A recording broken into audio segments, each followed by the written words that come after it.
นาละเงยเราพูดเอาเวที่พูดโกโปรติภาก่อนนี้โกกาเราพูดเวที่ถนัดใหญ่อย่าหินตากสอนเลือ Bright TV ตากสอนค่ะเอาไว้กล้วยเราไว้ได้ตากสอนคู่ต่อเตเวจีนเทาย้ายฐานประชิดเมืองสังขละบุรีเปิดคอร์สสอนภาษารับลูกศิษย์จากเมียวดีเอาเวนี่มีตากสอนคู่ต่อเตเวได้เลยคู่เสือเพลิดตะกปานี้ข้าใครเนี่ยตรูที่ตะผ้านี่กีสู้เราไม่ได้บอมือเนาะเราตรูที่ตะผ้านี่เอาเฮวได้เลยรามาทีหรอเนาะเฮตาครอบเรือปูกีความมาคุยเขาตานี่ตัวที่ตะผ้านี่รอดูเกจีโอกระดาเกเลนี่ตะกปาวีบล้อนี่เดบ้าตาโอทอสิกอไม่ได้จูเลตาสู้รู้ไม่ได้ตรูกลอที่ตะผ้านี่หรอตากระซอนี่กวยเราไม่ได้เพคิชิคือขีโตคิชิคือเนาะตากิตากลูนี่เอาเว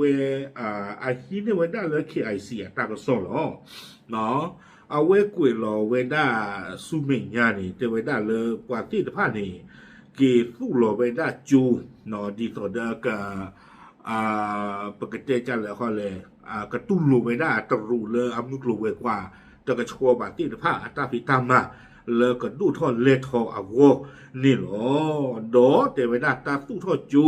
ตาเกตตู้ทอไว้ได้ตรูอบอมือแล้วรามาตีเกไว้ได้เลยพยายามต้องสู้แล้วคู่สัมเพลตะกป่านนี้เมตาตาโดDKBA ตาสิกอตาโดอยู่เอาไปดูนี่หรอเอาไว้กุยไว้ได้จานี่วิบล้อนี่เลยเอาไว้เตไว้ได้เลยcurrent information center ป่าพลาทไว้ได้ตาหูตาเกเลยอยู่ดอกไปอยู่อากอเชอเลยพยายามต้องสู้เลยใจใส่จีตะกปะเนาะตะคอตะว่าหล่อตาโดอยู่อาสวอนี่ก็ได้เลยด่านเจดีสามองค์อำเภอสังขละบุรีจังหวัดกาญจนบุรีเทวดาที่จานี่นี่ใครนี่เด้อเทวดาตาล่อเวนี่เนาะเกทอมาตานิวเมียวดีลีเทวดาวิตาสุคูตาตอนนี้เนาะเทวดาเกทอกิเวดาที่เดินนิวเมียวดีรัมตีละต่อโดตาลอเวนี่ใครนี่เกเวดาตรูละเมามึกลูเวกว่าตะกชัวบาตีตะผ้ากี่อุผู้กี่ป่าผู้เท่ากี่เวดาอัตราเพนี่จะโตเนาะเฮตาครอบครัวเตเวดาเพมโคตนี่เพคิโตคิชิเยนี่เด้อเอาเวยูไปโย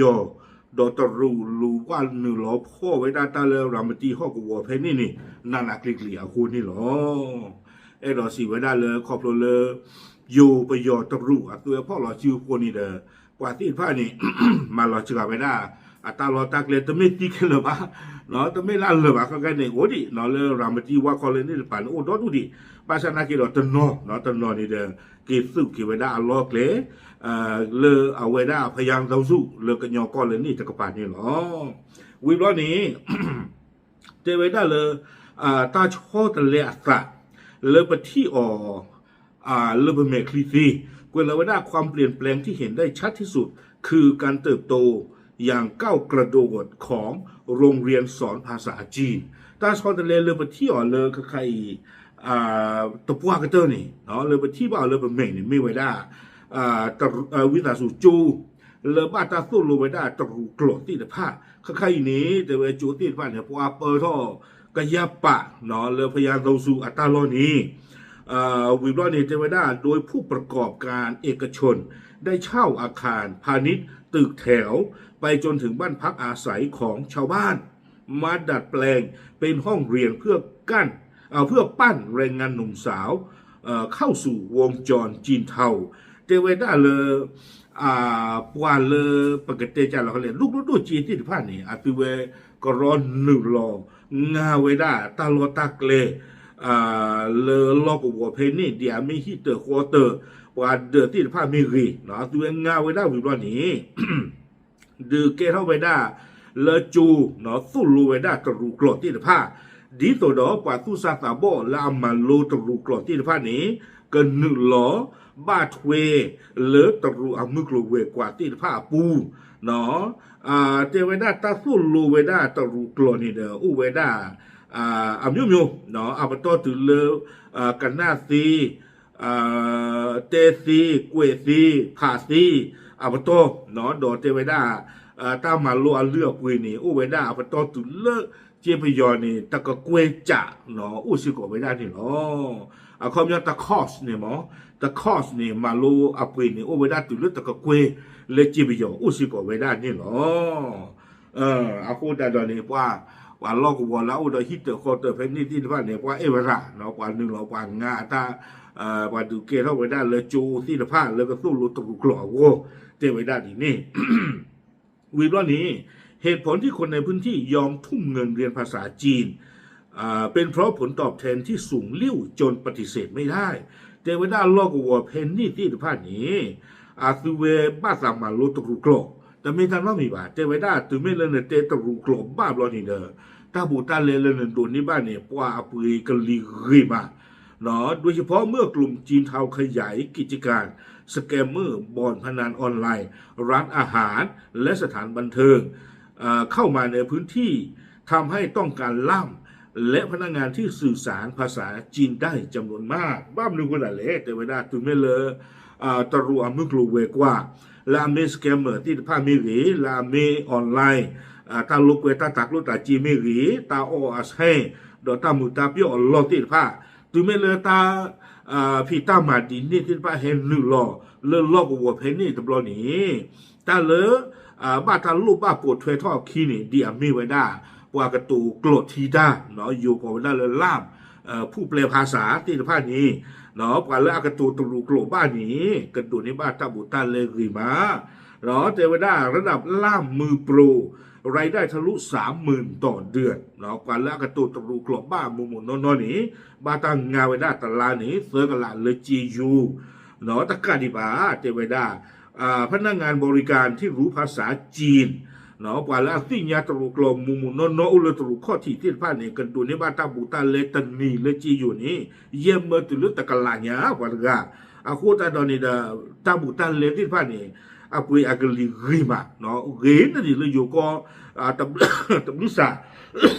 โคตาดอนี่ว่าเนาะกว่าที่ผ้านี่บ้าตามาโลตรูกลดอกว่าเลยสู้ลูตาที่ผ้านี่ไม่เตะตรูบ้านหรือที่อย่างบ่าโอ้ท่อจูกันยาปะเทวดาเนาะดอกว่าเลยมาลูตาที่ผ้านี่ดาตาตกป่านี้มีได้เลยเตะตรูกลเวตรูกลผ่าตรูกลมีบ้าบลอนี่เด้อคือเวที่บ้ากะหักคือตามมาเลสเกมตาโลเพนนี่หมอเนาะวิบลอนี้แรงงานไม่รู้ภาษาถูกจำกัดวงอยู่เพียงกรรมกรแบกหามหรือก่อสร้างที่ได้ค่าแรงน้อยและทำงานหนักมันไม่พอแล้วอาจจะตรุกโลดบ้าบานี่ดูเตไว้ได้กว่าที่ผ้านี่ลาเลตลอดช่อลตาที่อยู่ก็บ่เนาะมี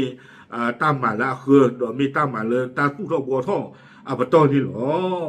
วิบล้อในกวยไว้ได้ที่น่าตกใจคือสถานการณ์ความเฟื่องฟูนี้เกิดขึ้นสวนทางกับมาตรการรัฐบาลไทยที่เคยประกาศมาตรการ3 ตัดเนาะเตไว้ได้ต้าหือท่อปัสสาวะท่อตบลอยอย่างนี้ปกติจะเราเขาเลยเรียนตะเกือรัวตาดออยู่ปดูตาปากเป็นนอกเพมโหดนี่เลอพิาไว้ได้เลอคาพิาไม่พิาอินเทอร์เน็ตพิาซูเนาะแต่ว่าเพนเนี่ยคานี่เดอแล้วรามาตีตะกปาไม่เงินแล้วคู่เติมเพื่อตะกปาไม่เงินนี่บ้านตาบีไว้ได้ตะรูแล้วเลยที่จะก็เชิญที่ผ้านี้ซื้อแต่ดูทอนเลทอนดีเนาะเดี๋ยวตาซูไว้ได้ตาพิาเตอพิานี่เดอป้าคือสิโกไว้ได้ดอพยาตองสู้ตาลอนและดีคีบีเอกวาดถวยไว้ได้ตะกปาสิโกดอเพนเนี่ยเซมโตคานี่เดอเจไว้ได้ปฏิบัติเลยดีคีบีเอตนากีเนาะอาตุเวนนอจีเราคุยไว้ได้ตรูละตาลอตากเลนี่โคสิโกลอบ้านชาตินากีแต่ว่าแต่ปัจจุบันกลับพบว่ากลุ่มทุนสีเทาเหล่านี้ยังคงปักหลักได้อย่างเหนียวแน่นและมีแนวโน้มขยายตัวเพิ่มขึ้นภายใต้การสนับสนุนของธุรกิจเกี่ยวเนื่องที่ผุดขึ้นมารองรับอย่างเป็นระบบเนาะเจอไว้ได้ใครเนี่ยลาปุกุยหมอเนาะลาปุกุยเนี่ยDKBA เลยคู่เซอร์เพลตะกปานอจีกุยได้ตรูที่ตะผ้าบ้าชาตินากีเจอไว้ได้กว่าที่ตะผ้านี่มาซาดิต่อเดอลอมมากคุยแต่จู่ตะล้อมอ๋อเนาะบ้าชาตินากีดอกอุกกี่ไว้ได้กุลูให้เก็บป่าพูดห้องดอกสักใครนี่เนาะให้เก็บป่าพูดห้องสักเนี่ยคือโคตรดอกละหรอ ดออเมญานี่ตะกะดีว่าพลามาตะเลิกกันดูท่อกันเลท่ออาท่อไว้ได้รึสิก่อนนี่หรอดีก็เดินไปที่บ้านเลยเตไว้ได้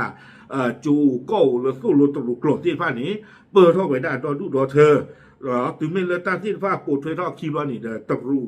มึกโลเวกว่าและซูเมเกและจะซูบาตินฟ้าเมเก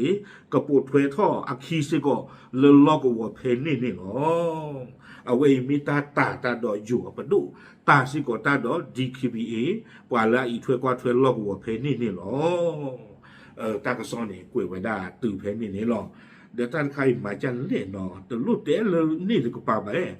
le fu mwe ko ko li de ko pa ta le ni pwa no na ki phene no ni awe upload le ma na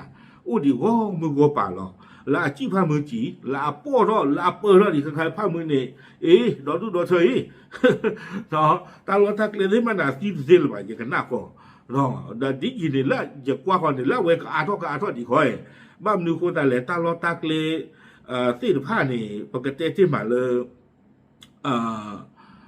อาเวลาไปยออัปดูอัสุที่ผ้าสนาคีแต่ไม่เลยหิมุดาแค่เลยแบบมั้งตาเกวดาเลิกลุดูว่าสุดท้ายสุดเวลาเจ้านี่เนี่ยกว่าจากจีน่ะโดยช่วงนั้นไม่โอ้นักกีฬาไปยอแต่เธอว่าเธอเนี่ยแต่ไม่เลยไปยอกับเก่งรีป้ากูไปตุลตกลงไปอาโคตาตอนนี้เด้อท่านใครตาก้อจีน่ะยี่ช่วงเมื่อตาติยองป่ะแต่ยองป่ะท่านใครเลิกเลยตุลีต่อวะเนาะโอเคเอาไว้นี่เดี๋ยวไม่เวลาตาขุดตาเกเลยพยายามเอาสุกเลยนี่แต่ก็ป่ะเนี่ยหรอป่าพลันตัวที่เนี่ยที่ผมก็พูดเทหรอกตามลึก